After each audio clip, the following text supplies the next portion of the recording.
orang yang mengatakan Indonesia gelap. Ya, kalau dia memang merasa gelap, ya itu hak dia. Tapi kalau saya bangun pagi, saya lihat Indonesia cerah. Karena dia ngomong 500 kali, 1000 kali matahari dari barat. Jangan-jangan ada sebagian rakyat kita yang percaya matahari terbit dari barat. Itu adalah ilmu propaganda.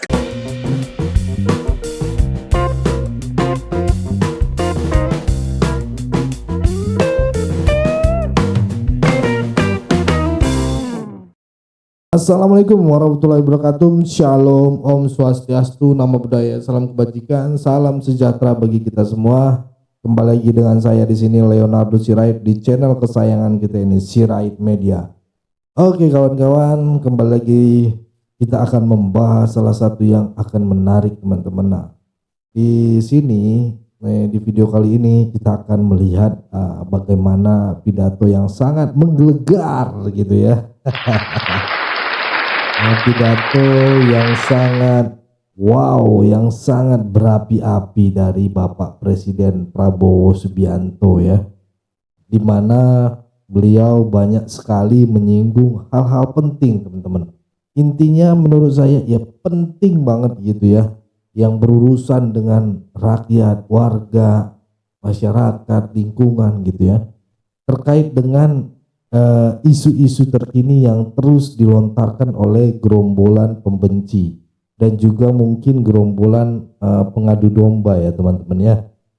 Saya tuh salfok ataupun salah fokus gitu ya dengan Pak Prabowo yang sempat menggebrak meja, menggebrak podium gitu ya, saat beliau membahas Indonesia gelap teman-teman.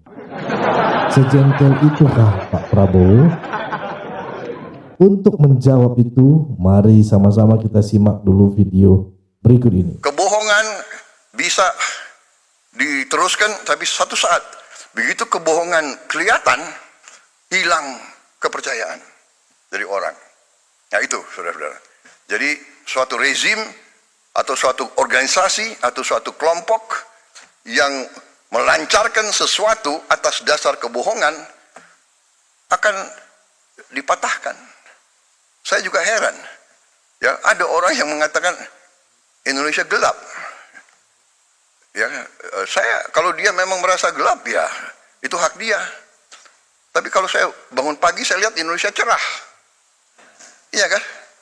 Kalau saya ketemu petani gembira. Harga pangan, peningkatan hasil mereka naik secara drastis. Produksi naik secara drastis. Kita potong semua regulasi yang nggak benar, kita sederhanakan. Saudara-saudara, ada Menteri Pertanian di sini. Menteri Pertanian itu selalu ada di sawah, keliling kemana-mana, ya sudahlah, nggak apa-apa. Dia mengatakan kepada saya, Pak, tadinya dari pabrik pupuk sampai petani harus tanda tangan 15 menteri. 30 sekian gubernur, 500 bupati, baru sampai ke Gapoktan. Saya bilang Menteri Pertanian tidak ada. Dari pabrik pupuk langsung ke petani. Gak ada lagi itu tanda tangan, langsung. Alhamdulillah, pupuk yang tadi langka, yang tadi banyak diselundupkan, yang banyak dikorupsi, sekarang sampai ke desa-desa. Hanya ada beberapa tempat yang masih, saya dapat keluhan dari Gubernur Aceh, pupuk di situ masih sedikit kurang lancar. Ya ini segera kita akan atasi. Apa yang maksudnya? Begitu ini semua perizinan kita hilangkan, lancar itu arus ke produsen, produksi langsung naik, saudara. Jadi ini pelajaran bagi kita semua, dan inilah yang saya akhirnya ambil kesimpulan, oke, saya harus proaktif, saatnya sudah ada evidence, ya saya sekarang berdiri agak lebih optimis, lebih percaya diri, karena evidence-nya sudah mulai kelihatan, ya kita akan menghadapi pantangan, tapi saya bicara dengan tim saya, ternyata situasinya dapat kita hadapi dan bisa kita kendalikan, ya kan? Jadi saudara-saudara, saya sih tidak akan melarang orang untuk selalu memandang dengan kegelapan. Kalau ada orang yang mau lihat gelap, monggo. Tapi kalau saya lihat, saya optimis, saya bangga sekarang jadi Presiden Republik Indonesia. Kekayaan kita akan kita kuasai. Oke, sebelum kita masuk ke dalam pembahasan ya teman-teman ya, Sirait Media lebih jauh ya, saya akan sounding kembali karena semakin hari semakin dekat ya teman-teman ya, perjalanan kami untuk ke rumah Pak Jokowi dan juga untuk ketemu teman-teman pecinta murni Pak Jokowi ya, YouTuber Pak Jokowi lah ibaratnya, yang tanpa dibayar, yang tanpa ditransfer gitu ya. Ya memang dengan hati nurani kami gitu kan untuk mendukung Pak Jokowi gitu. Selama ini kita menyuarakan karena banyak kebijakan-kebijakan beliau yang sangat luar biasa. Nah, akhirnya kami sepakat berkumpul gitu dari Sabang sampai Merauke ya, YouTuber Jokowi ini akan bertemu Pak Jokowi di Solo gitu ya. Kita akan berkumpul menjalin silaturahmi ya di sana, dan ini nggak gampang gitu ya, dan sangat membutuhkan juga dukungan teman-teman penonton Sirait Media khususnya ya. Kita kolekan lah gitu ya, dan pastinya butuh juga doa dari teman-teman yang menonton agar kegiatan ini bisa terlaksana ya, agar acara ini berjalan dengan baik dan bisa ketemu di Solo gitu ya. Nah, terima kasih buat teman-teman yang sudah berkontribusi untuk meringankan biaya perjalanan ini ya. Saya sangat mengapresiasi, saya sangat berterima kasih atas apa yang kalian sudah berikan gitu ya. Penonton setia Sirait Media ini luar biasa gitu ya.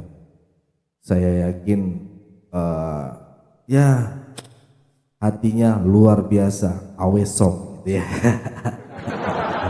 Ya kan?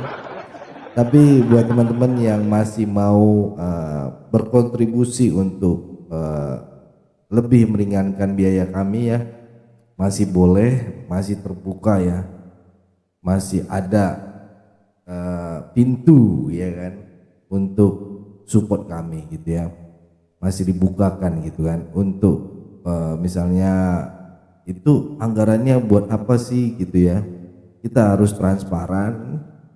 Anggarannya itu biasanya misalnya penginapan, untuk transportasi dari Jakarta ke Solo, dari Solo ke Yogyakarta, dari Yogyakarta ke Jakarta lagi, dari Jakarta akan kembali lagi ya ke masing-masing lokasi kita, kan soalnya kita banyak beda-beda ya, beda-beda. Ini juga ada yang dari Malang, ada dari Banyuwangi, ada dari Medan, ada dari Tangerang, ada dari Riau ya gitu, Manado gitu ya. Kita bersatu gitu ya untuk sepakat gitu mau bertemu gitu ya. Apalagi ada yang ya tiket pesawat mahal, jadi makanya jika teman-teman yang mau berkontribusi, yang tergerak ya, yang tergerak aja hatinya ya teman-teman, yang tergerak ataupun mempunyai lebih ya, boleh gitu untuk membantu kegiatan kami ini, karena kami ya hanya kalian yang kami anggap bisa membantu gitu, nggak siapa-siapa lagi gitu, karena kita tidak ada sponsor, kita nggak ada ini ya, hanya apa salahnya meminta kepada penonton setia ya, begitu ya teman-teman ya, ya untuk meringankan kita, dan kalian menginginkan bisa berpartisipasi dan berkontribusi dalam perjalanan ini. Silakan teman-teman ya, bisa melihat nomor rekening di sini, dan atau kalau nggak mau ribet-ribet, scan QRIS ini ya di mobile banking teman-teman ya. Dan kalau bisa WhatsApp saya ya, ini nomor WhatsApp saya langsung gitu ya teman-teman ya. Konfirmasi ataupun kirimkan capturean ataupun foto screenshot ya, pengiriman agar saya dan tim pastinya mendoakan kebaikan kalian yang sudah ambil bagian, mau besar mau kecil semuanya sama ya. Intinya mau berpartisipasi untuk kegiatan ini.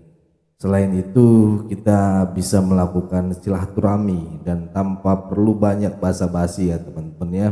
Yang pastinya nomor WhatsApp yang dicantumkan ini adalah nomor WhatsApp saya sendiri teman-teman. Jadi nomor ini saya yang pegang gitu ya. Saya yang jawab sendiri, saya yang menerima sendiri gitu ya. Jadi teman-teman Jeret Media yang loyal, yang ingin support kita terus untuk menyuarakan suara rakyat jelantah, monggo bantu kami, bantu saya, bantu channel ini ya teman-teman ya. Jangan hanya sekedar menjadi penonton, tapi menjadi penuntun, asik. Oke, cukup itu dulu pengumuman hari ini.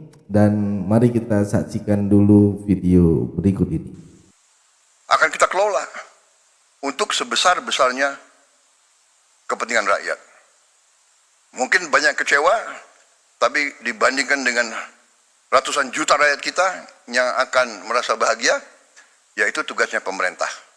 Saudara-saudara, waktu saya minta disederhanakan arus pupuk ke petani, pupuk dari pabrik milik pemerintah, pupuknya disubsidi pemerintah, uang rakyat, iya kan? Kenapa terlalu banyak perantara? Kenapa terlalu banyak middleman? Hak apa mereka itu mengutip uang rakyat untuk rakyat? Jadi saya bilang hilangkan itu semua. Ada yang datang ke saya, Pak, ada 29.000 distributor yang marah sama Bapak. Oh ya? Hati-hati loh Pak. 29 distributor itu punya konstituen. Oh ya? Saya bilang. Ada berapa petani di Indonesia? Saya tanya Menteri Pertanian, Pak. Hampir 30 juta Pak. Oke.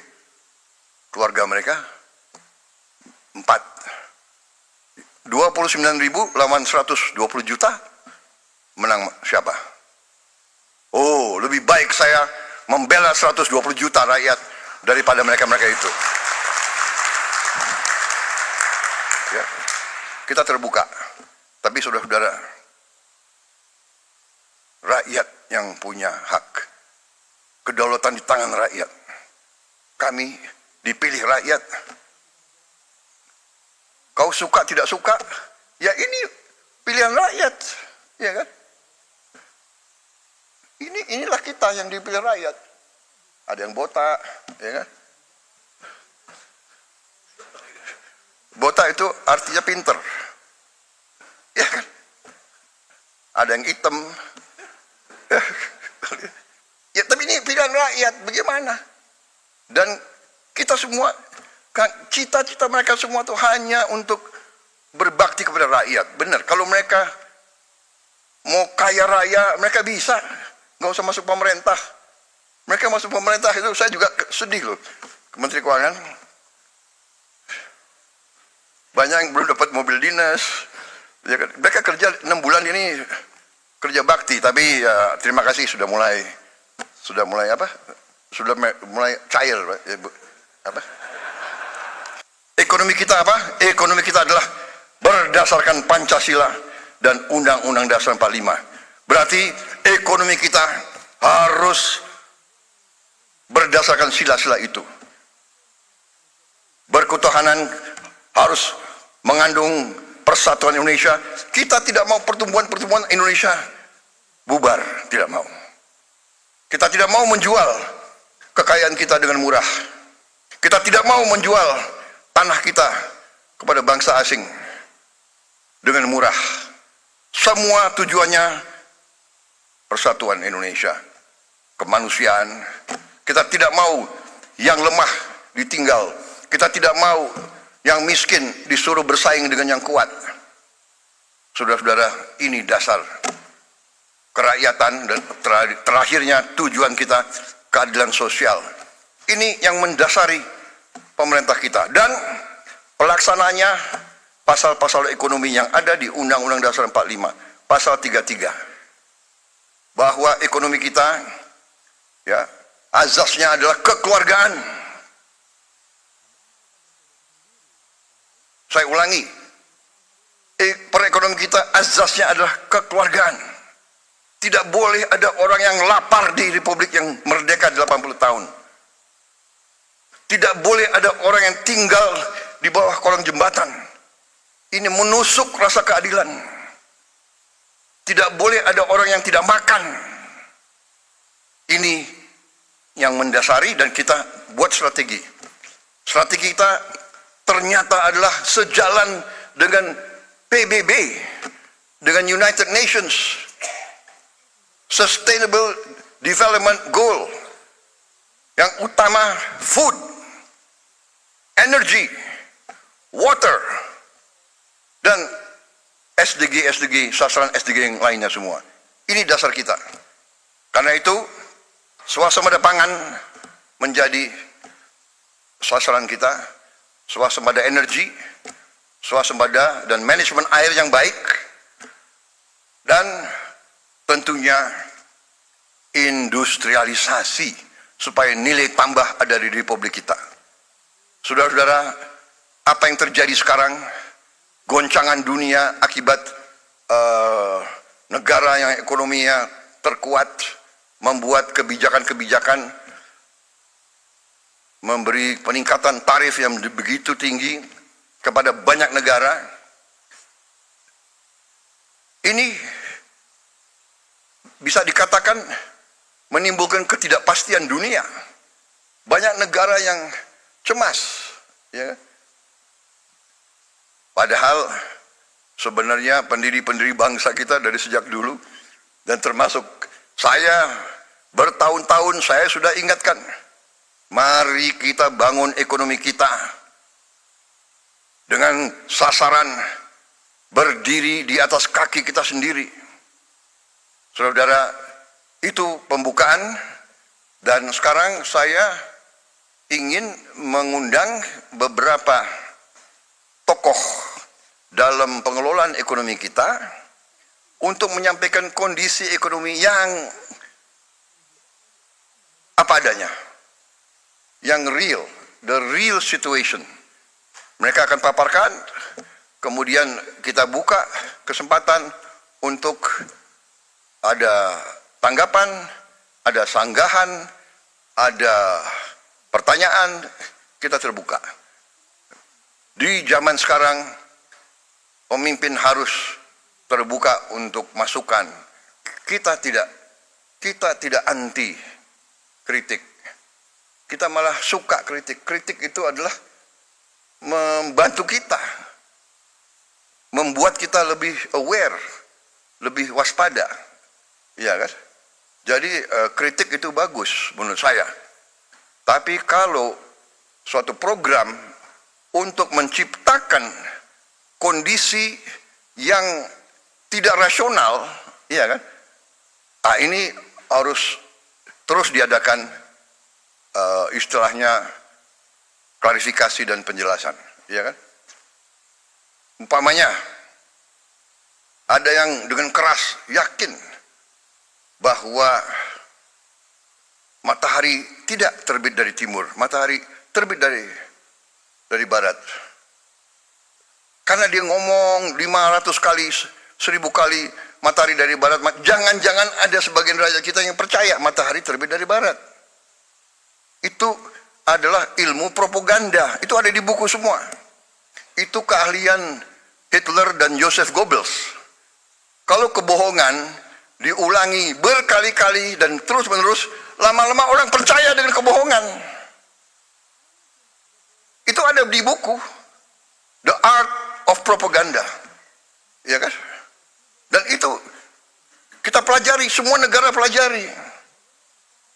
Dan itu yang dilakukan, itu namanya psychological warfare, psychological operation, dan itu sering dilakukan untuk mendestabilisasi suatu negara yang tidak disukai oleh negara lain. Jadi, saudara-saudara, ada lagi azas kedua dalam teorinya Joseph Goebbels. The bigger the lie, the easier people to believe. Jadi kebohongan yang lebih besar, mudah untuk orang percaya. Oh ya, jangan-jangan benar ya, ya kan? Jadi sekarang mudah, fake news, hoax itu mudah. Tapi kita tidak boleh istilahnya gerundel. Ini realita. Karena itu ya kita terbuka. Ya, sesuatu serangan kebohongan hanya bisa dihadapi dengan membuka diri, memberi penjelasan apa adanya, berdasarkan fakta, berdasarkan kenyataan, berdasarkan ilmu dan matematik. Ya kan? Saya berpegang kepada filosofi, ya, the right man on the right place, the right man and the right woman on the right place. Jangan the right man aja, ya kan? Jadi kalau ada yang baik, ada yang handal, seperti pilot pesawat, ya kan? Kita nggak perlu tanya pilotnya itu agamanya apa, asalnya dari mana, ya kan? Nggak perlu orang tuanya siapa, dia bisa bawa penerbangan dengan baik, keselamatan ratusan orang di tangan dia. Ya, untuk apa diganti? Jadi kalau saya dituduh, wah ini ya kan, pakai orang-orang lama, ya kan, nggak ada. Saya hanya pakai orang yang mampu untuk bekerja untuk rakyat, bekerja untuk bangsa dan negara.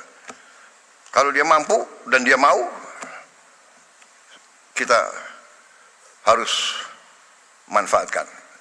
Jadi berada dalam posisi bekerja untuk pemerintah itu pengorbanan sebenarnya, pengorbanan. Ya. Itu sebagai ucapan terima kasih saya minta acara ini diselenggarakan. Saya minta acara ini diselenggarakan karena saya merasa setelah kita masuki 6 bulan masa bekerjanya pemerintah yang saya pimpin sebagai pemegang mandat dari bangsa, dari rakyat sejak tanggal 20 Oktober 2024, sudah saatnya kita lebih komunikatif, lebih proaktif dalam memberi keterangan tentang keadaan yang berlaku. Kemarin saya sadar beberapa minggu lalu sudah mulai sadar bahwa komunikasi dari pemerintah yang saya pimpin memang agak kurang, dan itu adalah tanggung jawab saya, dan saya ingin memberi penjelasan kenapa. Karena saya menganut filosofi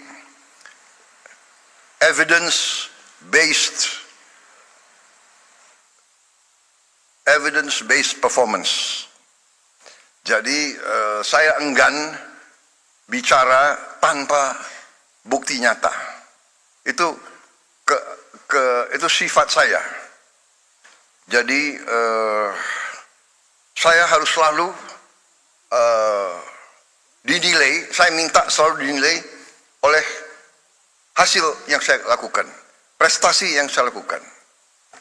Demikian yang saya minta dari rekan-rekan saya yang dekat. Saya hanya lihat mereka dari pengabdian mereka, dari prestasi mereka, dari energi mereka, dari niat mereka. Saya benar-benar tidak pernah tanya, apakah waktu saya seleksi menteri-menteri ini, apa saya tanya, Anda partai mana, Anda orang tuanya siapa? Kan saya tidak. Suku Anda siapa? Suku Anda apa? Agamamu Anda? Tidak. Evidence based. Nah, dan saya percaya, saya kira, saya berpendapat sebenarnya rakyat pun akan menilai dengan hasil. Ya, saya memang sering diejek karena saya juga membuka kesempatan untuk diejek, ya kan?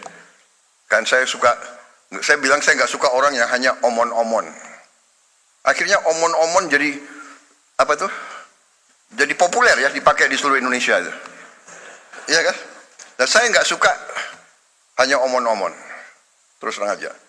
Jadi saya pikir oke, begitu saya ditetapkan sebagai pemenang oleh KPU, saya kumpulkan tim kecil dan kita mulai bekerja. 5 bulan kita kerja terus tanpa diliput media. Kadang-kadang diliput media malah kerjanya sulit, ya. Karena media ingin bukti seketika. Padahal tidak ada dalam manajemen suatu usaha, dalam manajemen suatu organisasi, dalam menjalankan suatu proyek, tidak bisa seketika. Yang bisa seketika itu hanya Nabi Musa yang punya tongkat. Kita manusia tidak bisa seketika. Semua itu adalah perencanaan. Perencanaan yang matang. Perencanaan dasarnya adalah pengumpulan data yang benar. Perencanaan, sesudah perencanaan, mencari awak, mencari orang untuk melaksanakan rencana itu. Rencana terbaik, gagasan terbaik, tanpa awak yang bisa melaksanakan, tidak akan berhasil. Sesudah itu, baru mulai. Dan sesudah pelaksanaan, baru kita lihat hasil. Ini adalah fenomena hidup. Nggak bisa kita tanam pohon, kita minta buahnya turun lusa. Tidak mungkin. Ini melawan hukum alam. Kita cari benih yang bagus, kita cari tanah yang cocok, kita harus ada sumber air, kita harus ada cuaca yang baik, kita tanam, kita rawat, baru hasilnya mungkin 5 tahun, 6 tahun. Ya kan? Pohon kelapa sawit yang sekarang menjadi apa itu bisa dikatakan miracle crop. Saya kemana-mana semua nanya, semua minta kelapa sawit dari Indonesia, kelapa sawit dari Indonesia. Kelapa sawit itu 5 tahun baru produktif, ya kan? 5 tahun, 6 tahun. Jadi dibutuhkan perencanaan, pemilihan personalia, pelaksanaan yang benar, dan keteguhan, ketabahan, dan kesabaran. Jadi saudara-saudara, waktu kita ambil alih pemerintahan, kita bekerja keras karena kita persiapannya sudah baik, dan kita sudah punya strategi, kita sudah punya keyakinan apa yang harus kita lakukan. Dan bagi kami sangat terbuka, kami sangat transparan, kami buat buku strategi transformasi bangsa. Dan kita sebarkan, saudara bisa buka di situ. Di situ jelas dan gamblang dasar-dasar pemerintah yang saya pimpin. Dasarnya adalah Pancasila dan Undang-Undang Dasar 45. Bukan sebagai mantra, bukan sebagai slogan, bukan sebagai moto, sebagai dasar pemikiran. Nah, teman-teman, itulah tadi video yang sangat luar biasa ya. Pidato yang sangat menggelegar dari Bapak Presiden Prabowo Subianto, kalau kita lihat ya, memang beliau kesal dengan gerakan-gerakan ataupun propaganda dari para pembenci nih teman-teman ya, yang terus menyuarakan dan menggalakkan aksi Indonesia gelap di tengah pemerintahan Prabowo Gibran beserta kabinetnya gitu ya. Padahal sudah bekerja sekuat tenaga, setulus hati untuk membuat Indonesia makin cerah dan lebih cerah lagi teman-teman ya. Dan tentunya untuk menyambut dan menyongsong Indonesia emas. Walaupun di tengah kondisi global yang tidak menentu, di tengah perang dagang yang sedang gencar-gencarnya ya teman-teman, Amerika dan Cina gitu ya. Tapi Pak Prabowo beserta jajaran terus berusaha untuk mencari jalan keluar teman-teman ya.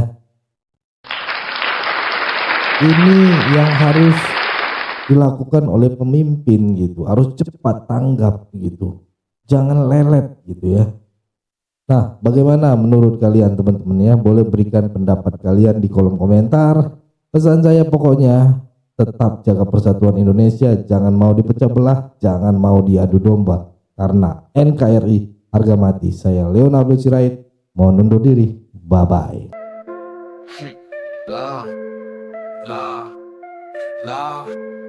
Yo, Jokowi lovers in the house, yo. Yo, selamat datang di pasukan Jokowi. Kita lawan hoax, jangan coba tipu kami. Banyak tuduhan, kami ini buzzer. Kami gak minta beras, apalagi ditransfer. Ini adalah pasukan garis keras, pendukung setia gak berharap beras. Sempat kena tuduhan dapat transferan, disindir komika yang gak dapat jabatan.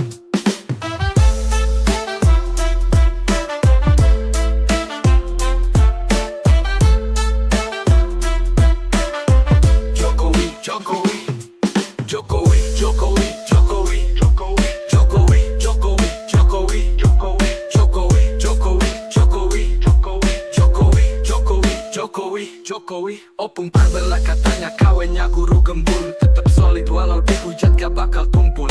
Banyuwangi official kirim baju biar dimaafin. Tetap loyal meski sindiran datang makin-makin. Adri Fanani paling tua tapi cerdas, pengalaman luas bukan omong doang keras. Egar Mahmud teriak setiap hari, ketawa melulu bikin vibes tetap happy. Pasukan garis keras tetap solid, gak butuh transfer kita gak licik. Lawan hoax kita tetap asik. Pendukung setia selalu epic. Ringa di SB diem aja males respon, tapi tetap stay cool. Langsung jawab kalau di telepon. Di CTV 84 paling sigap, re-upload parbelak, geraknya cepat tanggap. Farm project kalem tapi banyak gimmick. Kelihatan slow tapi kontennya selalu unik.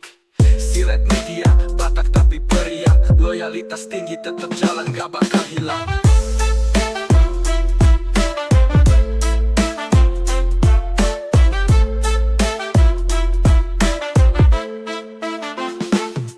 Vicky Himpong, musisi tampan dari Manado. Nada tinggi, skill tajam kayak pelatih Edo. Gak cari jabatan, gak butuh transferan. Tetap teguh dukung meski sering disinggung orang. Pasukan garis keras tetap solid, gak butuh transfer kita gak licik. Lawan hoax kita tetap asik. Pendukung setia selalu epic. Terima kasih kepada semua pendukung kami, hingga akhirnya bisa bertemu Pak Jokowi. Semoga Tuhan membalas kebaikan semuanya, dimurahkan rezeki dan panjang usia.